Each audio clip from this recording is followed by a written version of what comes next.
And I like my stencils to be adhesive because dogs are not going to sit still. The reality of it is they're just not. So these are some stencils that I carry. Pet Paint also has some sticky stencils. Esprit sells sticky stencils. Davis sells sticky stencils. So a lot of your companies are doing this now for us. And we're just going to put this right on the coat. And it's once you get it rubbed on there, this one has a clear backing on it that will peel off. And if you're careful with your stencils and you put them back on the backing paper, you can reuse them multiple times, especially if you're using them on clean dogs.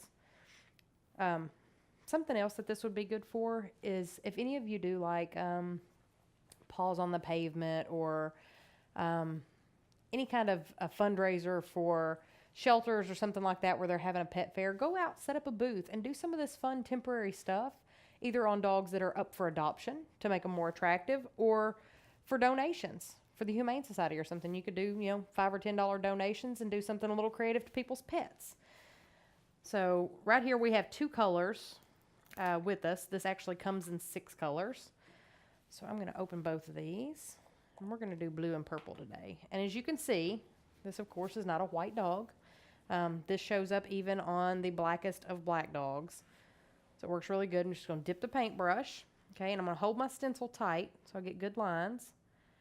And I'm going to paint it on going with the grain of the coat. That way when I pull the stencil off, I have nice clean lines, okay.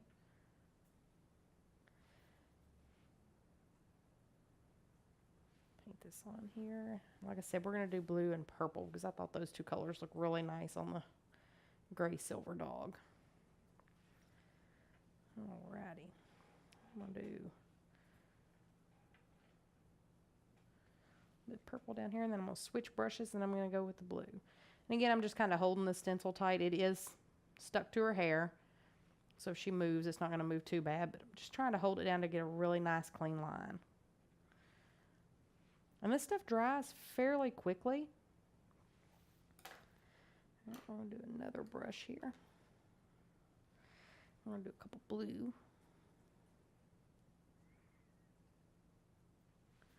You'll see how fast this goes on. And then, like I said, we're going to do some freehand little swirls and designs on her afterwards, because if you didn't want to deal with the stencils, you don't have to have a stencil.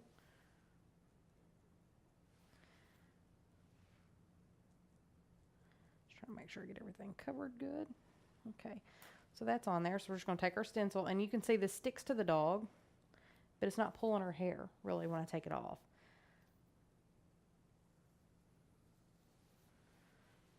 And that's how simple that was. Now, on your backing, there are 2 sides. There's a slick side. That's what you want to put your stencil back on if you're going to reuse it. And then there's like a papery fill-in side. I can reuse this stencil. I usually even keep the little top and put on it. Keeps it nice and fresh. I can reuse my stencil multiple times. Okay, so now if we didn't want to do the stencil and we just wanted to do some freehand stuff, you just take your paintbrush. We're going to just start with some swirls here. And on her body, she's about the length of a 7-blade, I guess. You can't freehand designs like on a really long coat. You could do it on a little bit longer coat depending on the texture of the dog's hair. And when you're painting on your designs, you want to go as much as you can with the grain. It'll just flow easier. Just a couple little swirls there. Almost make like a butterfly on the middle of her back. You can see how easy this goes on. It's just a really, really fun, easy product to use. At Christmas, you could do ornaments. Halloween, you could do little goblins or something. I mean, you could really use this to your advantage. Do team colors.